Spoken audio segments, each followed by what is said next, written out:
There's no clutch killing that power for you. And there's lots of power! We got a hold of 3 electric dirt bikes. The Surron Ultra Bee, the Surron Storm Bee, and the Stark Varg. People think that these are just dirt bikes with electric motors, but there's so much more to it than that. Mind you, this is not a review of the bikes themselves, this is a review of the experience through the lens of an off-road rider. We took these bikes out with Chuck Harder and AquaMan.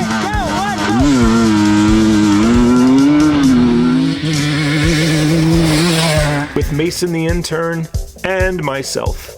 We're going to talk about controls, batteries, motors, safety, noise, and we're going to get deep into why the whole electric experience is so different than what you would expect. And why, like it or not, you will be riding an electric dirt bike in your future.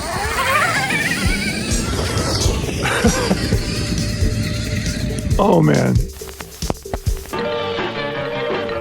We live and ride in the mountains of beautiful British Columbia, and as you can see, the weather changes dramatically, minute to minute. Okay, here we go. I believe that you will be riding an electric dirt bike in your future, even though you may be nostalgic about internal combustion engines, and you like the sound, and you like the smell, and you like jerry cans, and oil changes, and air filter changes. Holy smokes. I remember when electric start first came in, and I remember nostalgic traditionalists thinking that electric starts were for sissies, and they were stupid, and they were going to fail, and you're going to get lost and trapped in the woods. And then they dropped kick starts, which, you know, only electric starts, and the old cronies would say the same thing. You know, how are you going to get out of the bush, blah, blah, blah. I heard it on and on. Now, most enduro motorcycles have electric start. We had a live chat with Chuck and Kyle. Like, I remember when I got my first bike, when you come to a stop on the trail, everybody with electric start shuts their bikes off. Right. And the guy with kickstart, just like, he's idling because he doesn't want to shut his bike off. We're yelling at each other's helmet, or like through our helmets. Guys were showing up with the electric start, and they were the minority, and they would get teased by the guys to get a real dirt bike or whatever. And then it flipped, where it was the majority of the guys had electric starts, and we would literally be stopping to talk every trail break just to torture the guy that had to kick. Yeah. Oh, yeah. Dirt bikers have been being pulled forward with technology since the 70s, and a modern dirt bike is truly a work of art. Those dirt bikes are being built on the shoulders of manufacturing and ideas that have come out of the 1970s.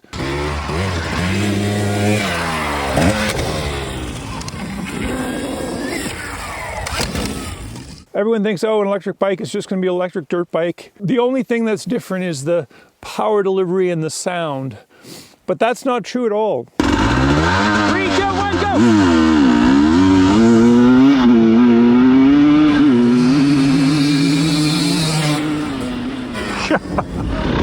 He wheelied the whole fucking thing!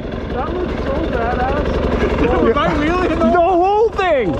There's so many crazy things that emerged over the 4 days that we had these bikes that I had to talk about them and share some of the weird ones. I'd like to thank Outlaw Motorsports, which is located in Kamloops, British Columbia. They very generously provided us with 3 electric bikes that we could take home for the weekend, that we could go and play and give our opinion.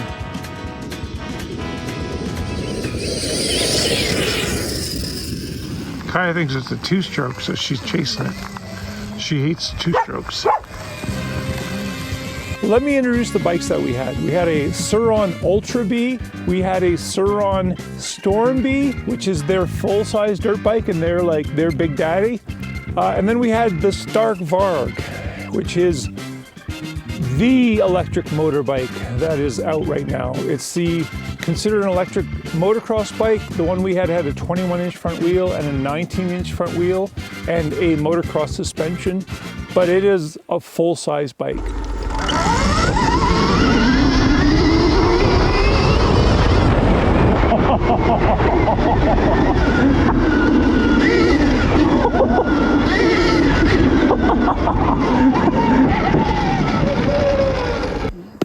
regenerative braking all the way. This is a ridiculous level of power. We do not recommend it. Oh my. That was only 60! Yeah. Okay. Oh, don't touch that, Phil. Oh yeah. Well, it's not in She gear right grabs now, it. but- Yeah. What's strange when you first swing a leg over an electric dirt bike?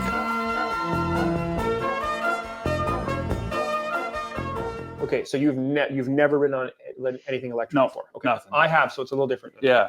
So having that that zero sound, and then you're questioning, is everything on? Is it on? Is it on? And then you touch the throttle, and yeah, it's on. And then you take off, and you can hear the electric motor a bit, and you hear the chain, but it's just building power, and it's otherworldly. So you didn't have any coaching, like on the bike? The bike just kind of showed up, and like nobody told you how to ride it? Nothing. Oh, okay. Yeah. So I felt the same way when I got on the Stark Varg, just like, oh man, there's still no foot controls at all. It's basically like a bicycle set up like a dirt bike. So your rear brake is on your left hand and your front brake is on your right hand. And what did you think? Because for dirt bikers, that's a big departure from normalcy. In a bit of a panic situation, yeah, a bunch of times, like my foot went down and the bike didn't stop. Instinct. Yeah. When lizard brain takes over, but that's just a bit of muscle memory. And I'd say, like towards the end of full day of riding, it was like I was getting used to it. Yeah, it definitely did take a little bit to get used to for the lack of foot controls, both with the brake and the shifting.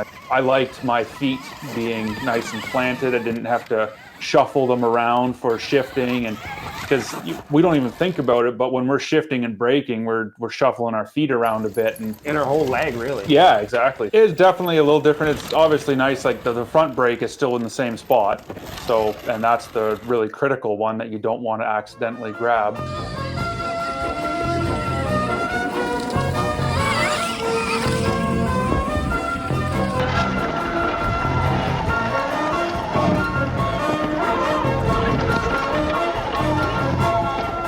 Chuck and AquaMan found that not having a clutch was actually an issue.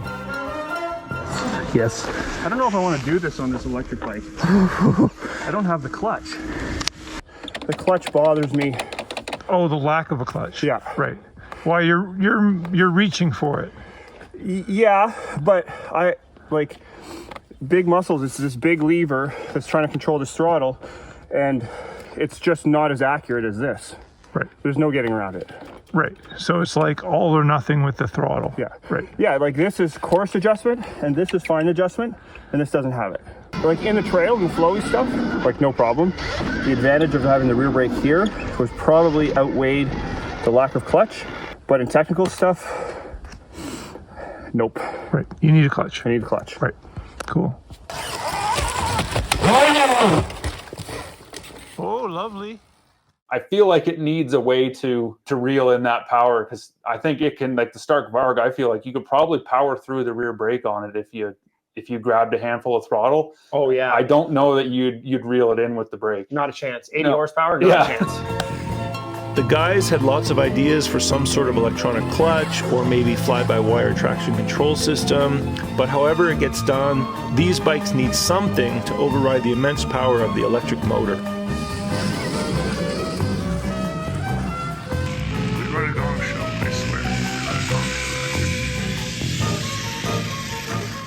We had the opportunity to bring these electric dirt bikes down to our very, very good friend and riding buddy, Bruce. He's at least 70, I think. And we said, we're coming down, we're bringing the future. He had no idea what was happening. We brought those bikes down. He threw a leg over it. This is a lifer dirt biker. He threw a leg over that motorcycle, and he told me when he came back that he never thought he would ever have that experience in his lifetime. This might be Bruce's new bike.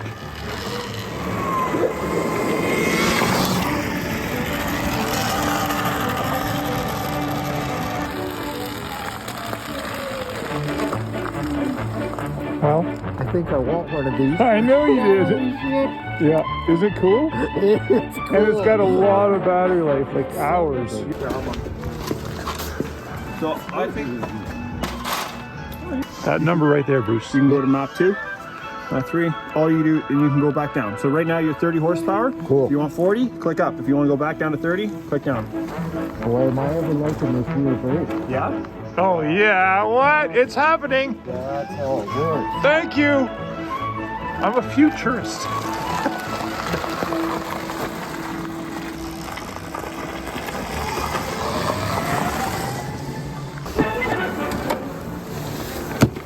Oh, shit.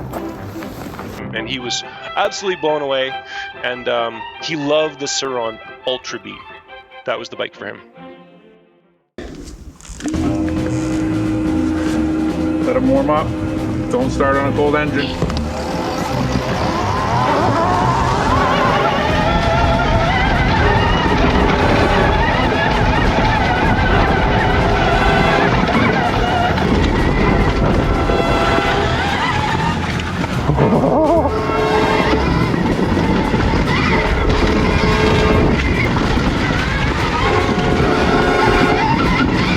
I just went to grab a gear. I just grabbed a gear and there's no gear to grab. So weird. Like I knew it would be, but hearing everything, like it feels like there's loose parts. What it surprised me in both ends, which is it surprised me how quiet they were when we were all traveling. Like we were just putting along and we were having a conversation. We would not even stop. We'd just be talking as we're moving. And I thought that was fascinating and weird. But when I was filming and you guys were on it coming toward me, I could hear the bikes from a long way away, way further away than I thought. And it sounds like a swarm of bees coming, like a high-pitched whine, like maybe a swarm of mosquitoes.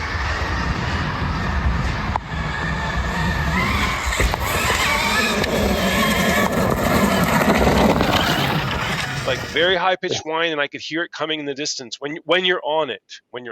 From quite a ways away, you could, when you were like way over by the trees, we could still hear it. Sounds like an RC car, loud RC car. Yeah.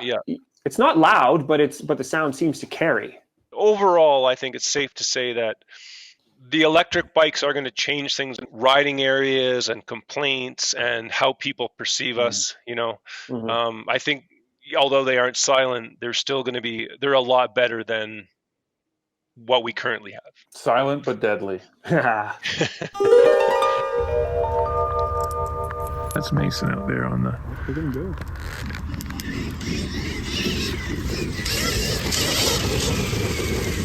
He should never forget this experience because, like, when he's 50, he can look back and remember the day that he did this. Because it's going to be, for him, this is his future. What do you think? I like it. I bet you do. I bet. Would you own and ride one of those? If I had the money. Right. If money wasn't an issue, you would. Yeah. Would you choose that over the RX? No. Why? I don't know. I like the gas power engine. Right.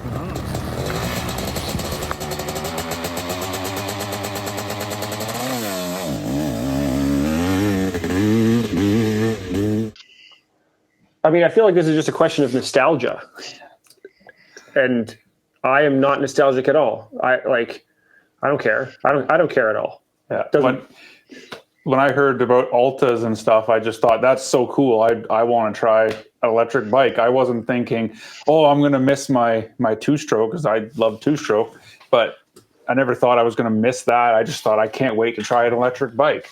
I just want to be on two wheels, just having fun.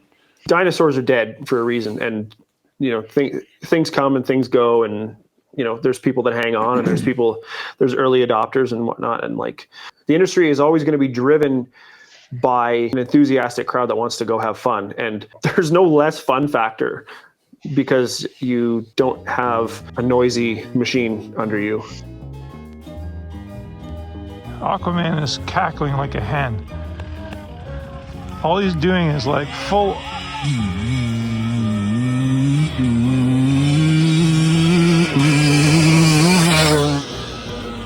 Holy smokes.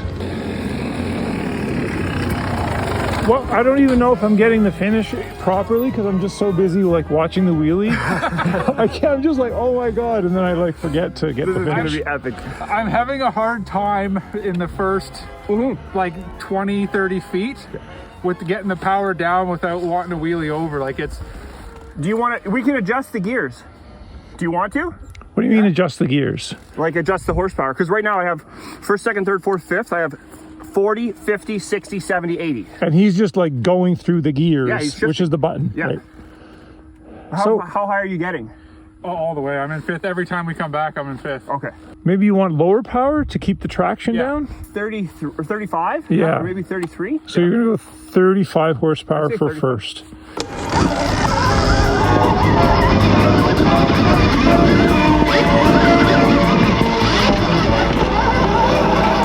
Let's talk about the idea that it feels like a toy. I'm a big fan of the Surrons, but if I was going to buy a Surron, I would buy the Ultra Bee, because I'm not buying a Surron to replace my dirt bike. I'm buying a Surron to go to the store. I want a milk crate on it. I want to this is something that I feel like I don't have to wear a helmet riding, and definitely should. That's what the Surron is. You want to go pick up some milk with your milk crate on the back and get the mail.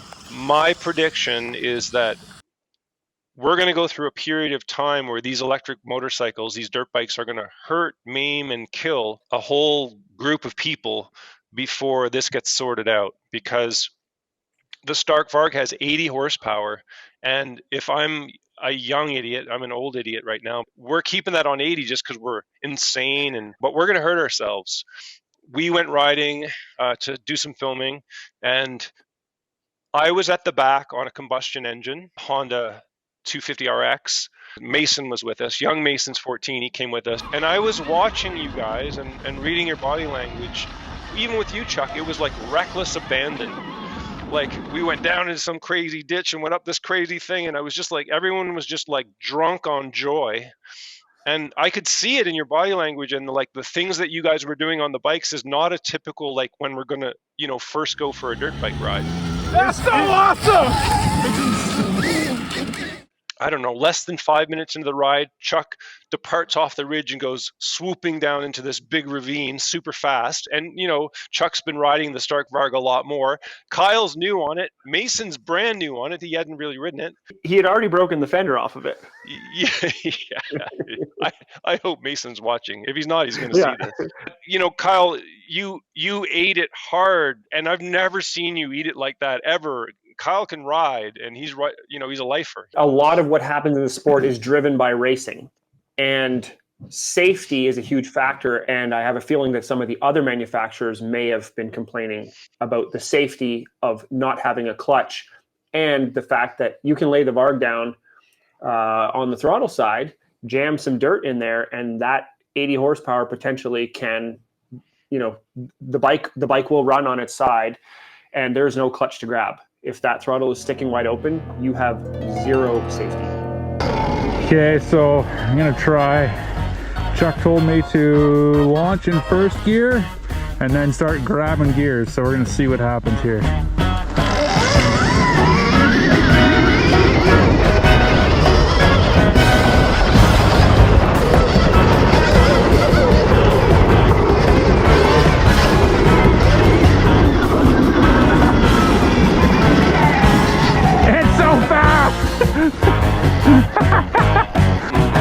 Let's talk about the experience of riding it.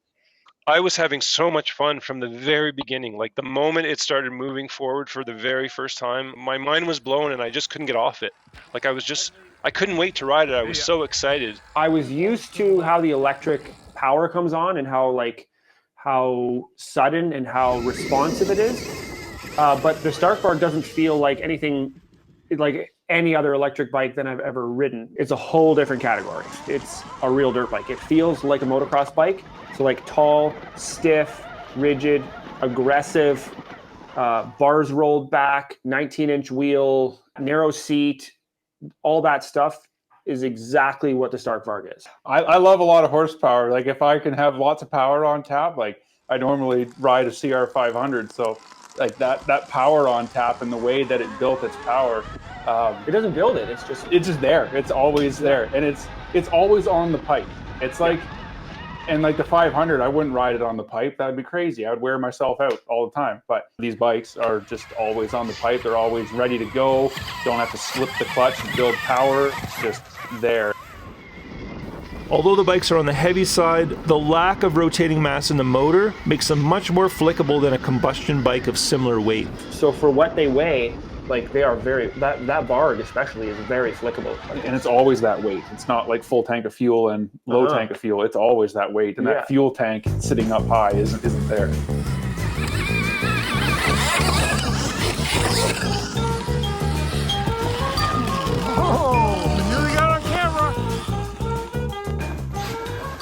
So this thing comes with a stand, which is the charger built in, and then Chuck's going to show us. It comes with a cover. Just pop that little cover off. It's a quarter turn. And then we plug this. Plug her in. It clicks. And I already have it plugged into this extension cord here. Great. And then it shows the battery percentage on the... Oh, as it's charging. So I charged it up to 100%. Yeah. And then we took it outside, and it sat outside for half an hour. Yeah. Then when I turned it on, it was at 90%. Oh, really? So the cold just it's making that lithium battery suffer. Yeah, but it's like stayed at 90, so... Yeah. What I noticed, and I think you guys will agree, is that the Surrons, as the battery started to deplete in charge, and let's say when it got down to 65, you could tell they became softer than when we first started and they were at 100%. But what really surprised me, and I don't, Chuck, I'll let you talk about the technology here. I assume it's a controller. But what surprised me was the Stark Varg. Our goal was to run these things down to 0 because we wanted to truly see what would happen. And I think the Stark Varg was below 15% battery life, and it was still hitting with like absolute shoulder jarring force. So Kyle's still going around. Hey, Kyle, what's the battery at now? 5. It was at 5. It went back up to 7. Now it's back at 5. 5. Now it's 6. And what do you say about power?